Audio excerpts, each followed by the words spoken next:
नमस्ते दोस्तों, कैसे हो? बढ़िया ही होगे। चलिए आज फिर से मैं आपका स्वागत करता हूं अपने चैनल फिजिक्स पाठशाला में। अच्छा चल रहा होगा बेटा। थोड़ा वर्कलोड की वजह से वीडियोस मैं कंटिन्यू नहीं अपलोड कर पा रहा हूं। कोशिश पूरी कर रहा हूं कि मैं वीडियोस कंटिन्यूअसली अपलोड करूं बेटा। कोई नहीं, और ये है कोशिश रहेगा कि मैं जल्दी ही कंटिन्यूअस में वीडियोस डालना शुरू कर दूं और यूट्यूब पे आपको रेगुलरली वीडियोस मिलना शुरू हो जाए। ठीक है बेटा। जो लेट हो रहा है या जो बीच में गैप्स हो जा रहे हैं इसके लिए सॉरी बेटा। चलिए आज हम फिर शुरू, हमारा लास्ट टॉपिक जो खत्म हुआ था वो था field intensity on a axial line of electric dipole. हमने क्या पढ़ा था? फील्ड इंटेंसिटी, या फील्ड इंटेंसिटी का मतलब क्या? Electric field intensity on a axial line. Axial line पे हमने स्टडी किया था। आज का हमारा टॉपिक है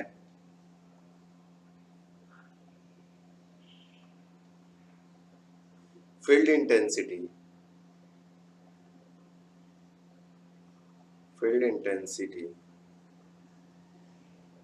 ऑन इक्वेटोरियल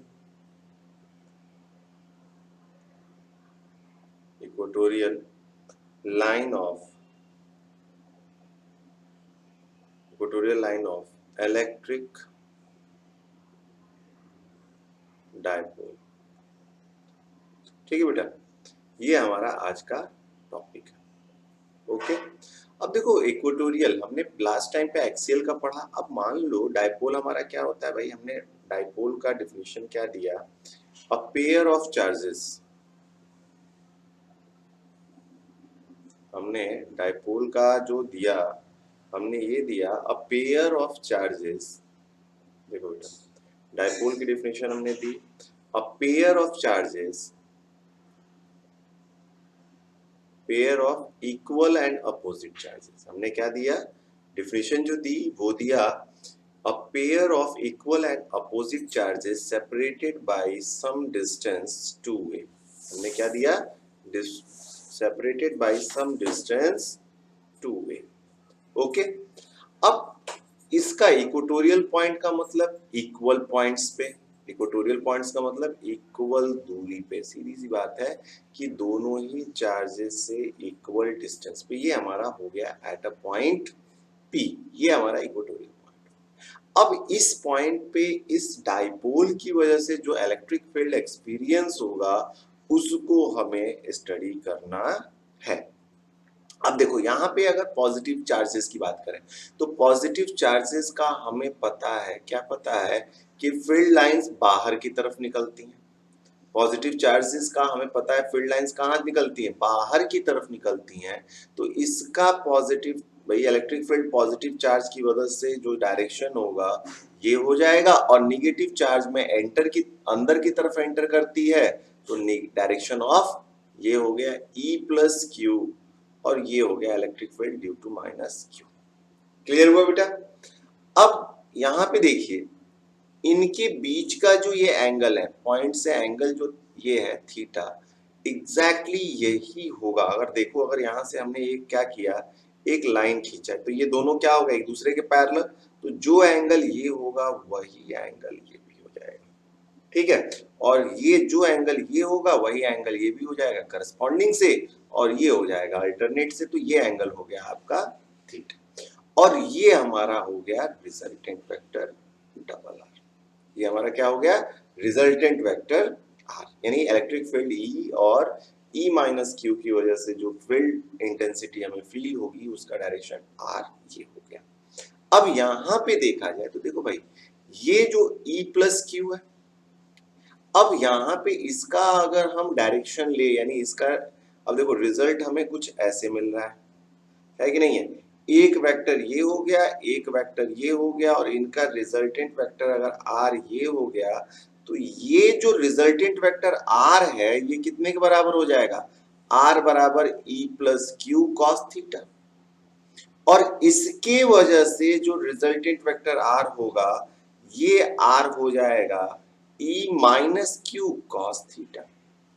ये क्यों cos थीटा क्यों आएगा, क्योंकि हमारा रेक्टेंगुलर कंपोनेंट अगर हम निकालते हैं और रिजल्टेंट वेक्टर हम निकालते हैं तो ये e plus Q cos theta हो जाएगा और e minus Q cos theta हो जाएगा। क्लियर हुआ? इस हिसाब से अगर हम देखें, पहला चीज तो ये हो गया, यानी हमारा जो रिजल्टेंट, और रिजल्टेंट क्या है, हमारा इलेक्ट्रिक फील्ड है, तो हमारा जो इलेक्ट्रिक फील्ड होगा वो हो जाएगा E plus Q cos theta के बराबर plus E minus Q cos theta के बराबर। ये हमारा क्या हो जाएगा, ये हमारा रिजल्टेंट वेक्टर हो जाएगा E1 cos थीटा और E plus Q cos theta और E minus Q cos theta. और एज वी नो दोनों ही क्या है, माइनस क्यू और प्लस क्यू क्या है, इक्वल मैग्नीट्यूड का है। क्या है, इक्वल मैग्नीट्यूड का है। बस क्या है, एक पॉजिटिव एक नेगेटिव, तो ये क्या होगा, ई क्यू और ई माइनस क्यू इक्वल हो जाएगा। तो यहां से हम लिख सकते हैं क्या, अगर हम क्या करें यहां से, अब देखो ये समझ में आ गया बेटा, चलो यहाँ इसको नहीं मिटाते, और यहाँ पे ये आपका हो गया ई आर बराबर ई प्लस क्यू कॉस थीटा। अब इन दोनों को ही अगर हम क्या रखें तो हमें मालूम चला कि ये क्या है, दोनों इक्वल मैग्नीट्यूड के हैं। तो we can say that if, या वी नो दैट, इफ ना लिख के E plus Q is equal to E minus Q, दोनों का ही मैग्नीट्यूड क्या है, इक्वल है। तो E बराबर हमें क्या मिलेगा, 2E, कोई भी रख लो, प्लस क्यू रख लो या माइनस क्यू रख लो, 2EQ cos थीटा। ये हमारा क्या हो गया, इलेक्ट्रिक फील्ड इंटेंसिटी आ गया। क्लियर हुआ? अब यहां से जो हमें नहीं मालूम है क्या है, ई क्यू नहीं मालूम है, तो ई क्यू अगर देखा जाए तो E plus Q equal to कितना हो जाएगा हमारा, 1/4 pi epsilon naught Q upon R का स्क्वायर। कोई दिक्कत? अब सॉरी, आर स्क्वायर ना रखें तो हम, आर तो हम बाद में इसको रखेंगे, ये हो गया। अब अगर पॉजिटिव चार्ज की वजह से देखा जाए, पॉजिटिव चार्ज की वजह से देखा जाए, तो अब देखो यहां से पॉइंट पी की दूरी अगर देखा जाए तो ये क्या हो जाएगा, ये हमारा पॉइंट हो जाएगा, ये दूरी एग्जैक्टली हो जाएगी, और ये दूरी है हमारी क्या, आर। क्योंकि पॉइंट जो है, क्योंकि देखो यहाँ डाइपोल एक पूरा सिस्टम है और इस सिस्टम की दूरी अगर हम माने तो सिंगल माइनस क्यू या सिंगल पॉजिटिव क्यू से दूरी ना मानकर हम क्या करेंगे, उस पूरे सिस्टम से जो दूरी है उसको मेजर करेंगे, और वो दूरी हमें क्या मिल रही है, आर मिल रही है। ये दूरी अगर, अब ये क्या हो गया, मिड पॉइंट हो गया, तो ये दूरी ए हो गया। तो अब ये देखो हमें क्या, Q से निकालना है ना, Q से P की दूरी निकालनी है, तो ये दूरी कितनी हो जाएगी भाई, ये भी दूरी ये हो गई। तो ये देखो क्या बना रहा है, राइट एंगल ट्रायंगल बना रहा है, और इस तरह से ये हाइपोटेन्यूज हो गया, तो ए स्क्वायर प्लस आर स्क्वायर। तो यहां से अगर हम रख सकते हैं तो ये हो गया ए और ये हो गया बी, तो अब हमारा ये हो जाएगा बीपी का स्क्वायर कॉस, सॉरी कॉस यहाँ क्यों होगा, अब यहां से हमें मैग्नीट्यूड क्या मिला, E plus Q is equal to 1/4 pi epsilon naught Q upon root में a square plus R square का पावर 2, या हम कह सकते हैं E plus Q is equal to 1/4 pi epsilon naught Q upon a square plus R का square. ये मिल गया। अब हम क्या करेंगे, हमारा एक इक्वेशन ये मिला था, इसको नाम दे देते हैं ए। अब यहां से हम क्या करेंगे, put the value of what, हमने क्या किया, वैल्यूज रख दी, put the values of what, values of what भाई, किसका वैल्यू हम रख रहे हैं, E प्लस क्यू का, किसमें, इन इक्वेशन ए में। इक्वेशन ए में हमने रखा तो हमें इलेक्ट्रिक फील्ड इंटेंसिटी जो मिली वो मिल जाएगा 1/4 pi epsilon naught Q upon R square plus A का स्क्वायर कॉस थीटा। क्या मिला, ये हमें मिल गया cos थीटा। अब देखो यहाँ पे एक वेरिएबल अभी भी रह जा रहा है और वो क्या है, cos थीटा हमारा अननोन वेरिएबल रह जा रहा है। तो हम क्या करेंगे, यहाँ से देखो थीटा हमारा ये है या थीटा हमारा ये है, तो cos थीटा इक्वल टू हमारा क्या हो सकता है, cos थीटा हमारा होता है क्या, बेस अपॉन हाइपोटेन्यूज। क्या होता है, बेस अपॉन हाइपोटेन्यूज। अब बेस कितना है हमारा भाई, अगर हम यहाँ बात करें तो cos थीटा बेस हमारा हो गया, बेस कितना है, a अपॉन हाइपोटेन्यूज है हमारा a square plus R square. तो यहां से हम लिख सकते हैं व्हाट, कि cos theta now getting the value of cos theta by from figure लिखो, फ्रॉम फिगर, फिगर से हमने निकाला क्या मिला, cos थीटा is equal to what, a upon root में a square plus R square. अब इसकी वैल्यूज अगर हम फिर से इसमें पुट कर दें तो E इज इक्वल टू हमें मिलेगा क्या, 1/4 pi epsilon naught Q upon R square plus A का square into A upon R square plus A square 1/2। भाई इसको हम क्या लिख सकते हैं, रूट ए को लिख सकते हैं, इंप्लाइज दैट ए का पावर 1/2। ये याद रखना बेटा, ये इंडिसेस में होता है, एक्सपोनेंट में हमने आईसीएसई वाले एक्सपोनेंट चैप्टर से पढ़ते हैं और सीबीएसई वाले इंडिसेस के नाम से पढ़ते हैं, तो ये ध्यान दीजिएगा। तो ये हो गया आपका इतना। अब देखो अगर हमारा बेस सेम हो, a का पावर n इंटू ए का पावर m, बेस सेम हो तो क्या होता है, पावर जुड़ जाती है।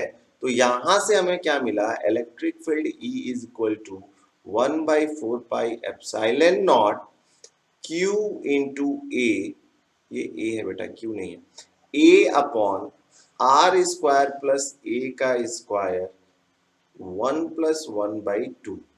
यहां से हमें मिलेगा क्या, electric field E is equal to 1/4 pi epsilon naught A into Q upon कितना हो जाएगा बेटा, upon R square plus A का स्क्वायर का पावर 3/2।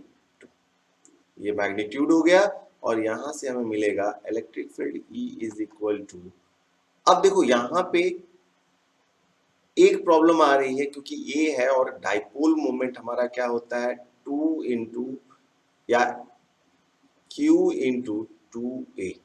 तो यहाँ पे जो मिसिंग है 2 है, तो हमने क्या किया, ऊपर और नीचे दोनों में ही क्या किया, 2 से मल्टीप्लाई कर दिया, तो 4 pi epsilon naught Q into a upon R square plus A square का बेस 3/2। इफ, अब हमें पता है क्या मालूम है बेटा, इफ आर स्क्वायर, क्या लिख सकते हैं हम, if 2a is less than what, R, अगर 2a हमारा क्या है, बहुत ही छोटा है a से, तो सोचो a स्क्वायर इज नेग्लिजिबल, क्या हो जाएगा, नेग्लिजिबल हो जाएगा। ठीक है, तो यहां से हमें इलेक्ट्रिक फील्ड इंटेंसिटी मिल गई, E इज इक्वल टू कितना हो जाएगा बेटा, 2। अब ये देखो ये कितना हो जाएगा, इसको हम लिख सकते हैं क्या, Q into 2a upon 1/2 4 pi epsilon not, कितना हो जाएगा, R का Q। ये हो गया हमारा इतना। अब ये जो है आपका क्या है, electric field intensity is equal to P upon 2 into 4 pi epsilon naught R का क्यूब। यहां से हमें क्या मिला कि हमारा जो इलेक्ट्रिक फील्ड इंटेंसिटी है डायरेक्टली इनवर्सली प्रोपोर्शनल है cube of the distance between them, दोनों चार्जेस के बीच की दूरी के क्यूब के इनवर्सली प्रोपोर्शनल है। और एक चीज अगर ध्यान दिया जाए तो आप ये पाओगे, ये चीज जो मिली थी हमें, ये क्या मिली थी, ये तो आपका हो गया इक्वेटोरियल का, यानी ई इक्वेटोरियल इज इक्वल टू हमें क्या मिला 1/2 ई एक्सियल। क्या मिला भाई, ये पूरा का पूरा ध्यान दो, ये हमारा एक्सियल का था, यानी यहां से हमें क्या मिला E equatorial upon E axial is equal to 1/2, और कह सकते हैं E axial upon E equatorial is equal to, यहां से हमें क्या मिला, एक्सियल और इक्वेटोरियल का एक रिलेशन भी मिल गया। क्लियर है बच्चा? अगर कोई भी दिक्कत हो रही है बेटा डेरिवेशन समझने में, तो आप हमें कभी भी चैट बॉक्स में आप अपनी प्रॉब्लम लिख के भेज सकते हो, ठीक है? चलिए अब इस पे एक आध न्यूमेरिकल देखा जाए, क्योंकि हमने बोला भी था कि नेक्स्ट टाइम हम क्या करेंगे, न्यूमेरिकल्स भी कुछ सॉल्व करा जाएगा, ठीक है? अब देखो एक क्वेश्चन है, मैं लिख दे रहा हूं यहाँ पे, इस पेज को पूरा क्लियर किया जाए। चलो क्वेश्चन क्या है कि हमारे पास देखो क्या है, एक डायग्राम दिया हुआ है, ठीक है? ये एक हमारे पास,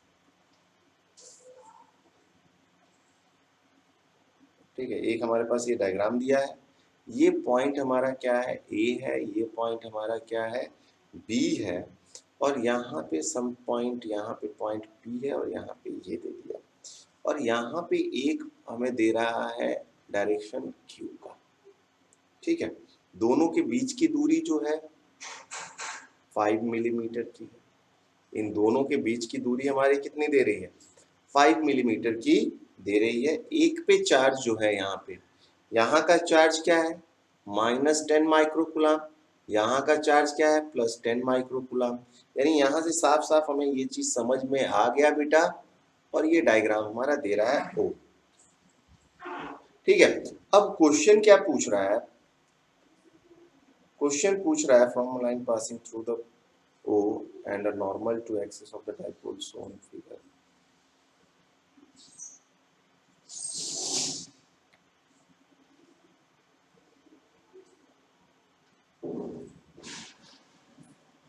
और ये जो पॉइंट P है इसकी दूरी दे रहा है 15 सेंटीमीटर, ठीक है? 15 सेंटीमीटर इसकी दूरी दे रहा है, और 15 सेंटीमीटर इसकी भी दूरी दे रहा है, ये हो गया, ये डिस्टेंस भी आपका क्या है 15 सेंटीमीटर का हो गया, ठीक है बेटा? तो ये टोटल आपका इतनी चीजें दे रहा है।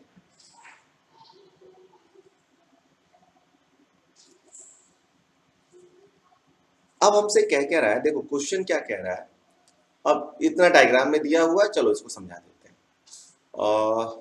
सॉल्यूशन,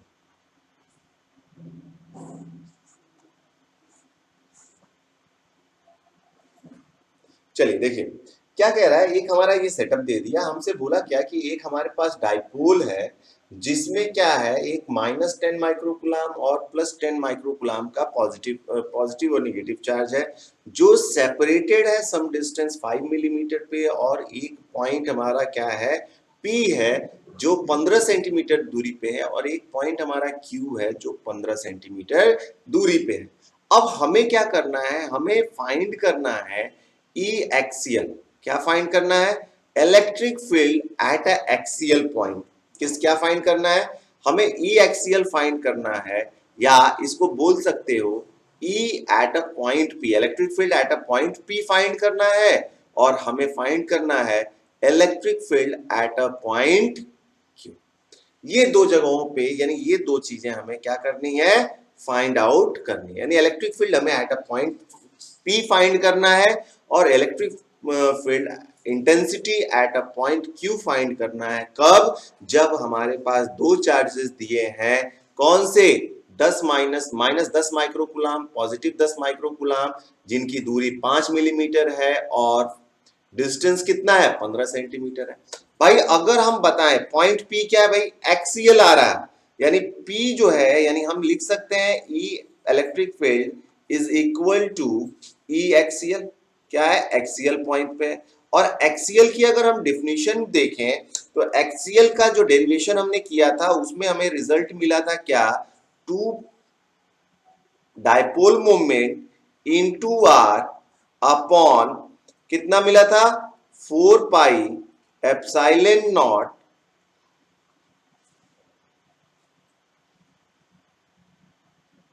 सॉरी ये आर नहीं रहने दो, इनटू आर क्यूब। ये हमारा रिजल्ट मिला था, इतना मिला था। अब देखो यहाँ पे एक प्रॉब्लम है, ये क्या डिस्टेंस है? ये मिलीमीटर में है और ये डिस्टेंस किस में है? सेंटीमीटर में है। तो फर्स्ट ऑफ ऑल क्या करेंगे, दोनों को एक ही यूनिट में कन्वर्ट करेंगे। तो पहला हमारा ए। तो अब यहाँ पे सॉल्व करते समय सबसे बड़ी प्रॉब्लम ये है कि यहाँ पे देखो जो डिस्टेंस हमारा दिया है मिलीमीटर में दिया है और ये किस में दिया है? सेंटीमीटर में। तो अब देखो अगर हम क्या हमारा एसआई यूनिट में हम जब भी सॉल्व करते हैं तो बेसिकली हम क्या रखते हैं? किलोग्राम, मीटर और सेकेंड। यानी इन वैल्यूज को हमें किस में कन्वर्ट करना है? मीटर में कन्वर्ट करना है। और ये है क्या? ये हमारा 2a डिस्टेंस है। तो 2a कितना हमारा है? 5 मिलीमीटर। और इसको अगर कन्वर्ट करते हैं तो 5 इंटू 10⁻³ मीटर। और 15 को यानी ये क्या है हमारा? ये हमारा r हो गया 15 सेंटीमीटर। और इसको अगर कन्वर्ट करते हैं तो हमारा रिजल्ट हो जाएगा 15 इंटू 10⁻² मीटर। ये हमारा रिजल्ट आ गया। क्लियर हुआ? ये हमने कन्वर्ट कर दिया। अब देखो यहाँ पे एक एक वैल्यू सॉल्व करो। यहाँ पे हमारा डाइपोल मोमेंट कितना है भाई? डाइपोल मोमेंट की अगर हम बात करें तो हमारा होता है कितना? Either of the charge. Either of the charge कितना है भाई? 10 माइक्रो कूलाम। इसको भी क्या करो? कूलाम में कन्वर्ट करो। तो 10 इंटू कितना हो जाएगा? माइक्रो कूलाम को अगर हम कन्वर्ट करते हैं तो हमारा रिजल्ट हो जाएगा 10 इंटू 10⁻⁻6 इंटू कितना हो जाएगा? Either of the charge into the distance between both of them. यानी distance between both of the charges, that is हमने निकाला कितना? 5 इंटू 10⁻⁻3। यहां से रिजल्ट हमारा क्या मिला भाई?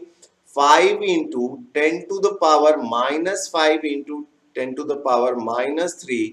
यानी डाइपोल मोमेंट हो गया हमारा 5 इंटू 10⁻⁻8। ये हमारा क्या हो गया? डाइपोल मोमेंट हो गया। अब अगर हम इलेक्ट्रिक फील्ड निकालते हैं किस पे? एक्सियल पॉइंट पे। किस पे निकालेंगे?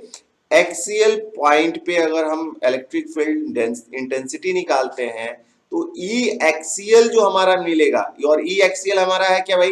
ई एट अ पॉइंट है। तो 2 into 5 into 10⁻⁻8 upon 4 pi epsilon naught की वैल्यू हमें मालूम है कितनी होती है भाई? 1/4 पाई एप्सिलॉन नॉट की वैल्यू हो जाएगी 9 into 10⁹ upon R cube. R कितना निकला? 15 इंटू 10⁻⁻2 का क्या? क्यूब। ये रिजल्ट हमारा आ गया। अगर इसको हम सॉल्व करते हैं तो हमें मिलेगा कितना?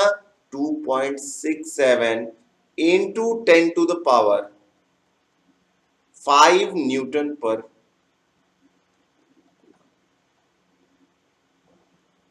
Coulomb along BP. किधर डायरेक्शन में होगा भाई? अलोंग बीपी, यानी बीपी की तरफ होगा, क्योंकि पॉजिटिव डायरेक्शन है भाई, पॉजिटिव चार्ज इधर, तो अलोंग बीपी हो जाएगा। क्लियर हुआ? अब हमारा दूसरा इसी में एक प्रॉब्लम और है, और वो क्या है? ई इक्वेटोरियल। अब ई इक्वेटोरियल हमें मालूम है, ई इक्वेटोरियल कितना होता है? होता है भैया 1/4। हम लग सकते हैं क्या? Dipole moment P upon 4 pi epsilon not, 4 pi epsilon naught r का क्यूब। ये हमारा क्या हो जाता है? इक्वेटोरियल लाइन पे हो जाता है। या हम कह सकते हैं, हमने अभी निकाला, E equatorial equal to 1/2 E axial. तो देखो भाई, या तो इससे सॉल्व करो, कोई दिक्कत नहीं, सॉल्व करोगे कोई प्रॉब्लम नहीं आएगी, सेम चीज आएगा। यहाँ पे अपॉन 2 आया था, ठीक है ना? या तो ये इससे सॉल्व करो, या तो ई एक्सियल पे अगर करते हैं तो ई एक्सियल वाला ज्यादा आसान होता है हमारे लिए। क्यों? क्योंकि ये रिजल्ट आया था 2.67, ये हमारा 1/2 into 2.67 into 10 to the power कितना हो जाएगा, 10 to the power 5 newton per coulomb आया था। यहां से डिवाइड अगर हम करते हैं तो हमें मिलेगा 2 1 जा 2 3 6 5 into 10 to the power 5 newton per coulomb. ये हमारा क्या हो गया, इक्वेटोरियल हो गया, है कि नहीं है। तो अगर बेटा कोई भी प्रॉब्लम आ रही हो, अगर न्यूमेरिकल ना समझ में आया हो तो आप फिर से एक बार इसको रिवाइंड करके देख लेना, एक बार पीछे जाके देख लेना, पॉज करके समझने की कोशिश करना। कोई भी प्रॉब्लम हो अगर ना फिर भी समझ में आया तो आप कमेंट बॉक्स में लिख सकते हो। हम पक्का इसका दोबारा से ऑनलाइन आकर लाइव स्ट्रीम करके इस प्रॉब्लम को सॉल्व करेंगे और आपको समझाने की पूरी कोशिश करेंगे। ठीक है बेटा, आज की क्लास के लिए बस इतना ही। बेटा चैनल को लाइक भी करो, सब्सक्राइब भी, भाई सब्सक्राइब तो कर ही लो क्योंकि व्यूज तो अच्छे आ रहे हैं भाई, मगर इसका मतलब सीधा सा है कि भाई आप चैनल्स देख तो रहे हो बट उसको सब्सक्राइब नहीं कर रहे हो, तो प्लीज सब्सक्राइब कर लो और अपने दोस्तों में शेयर भी करो। ठीक है बेटा, थैंक यू वेरी मच, बस आज के लिए इतना ही। नमस्ते।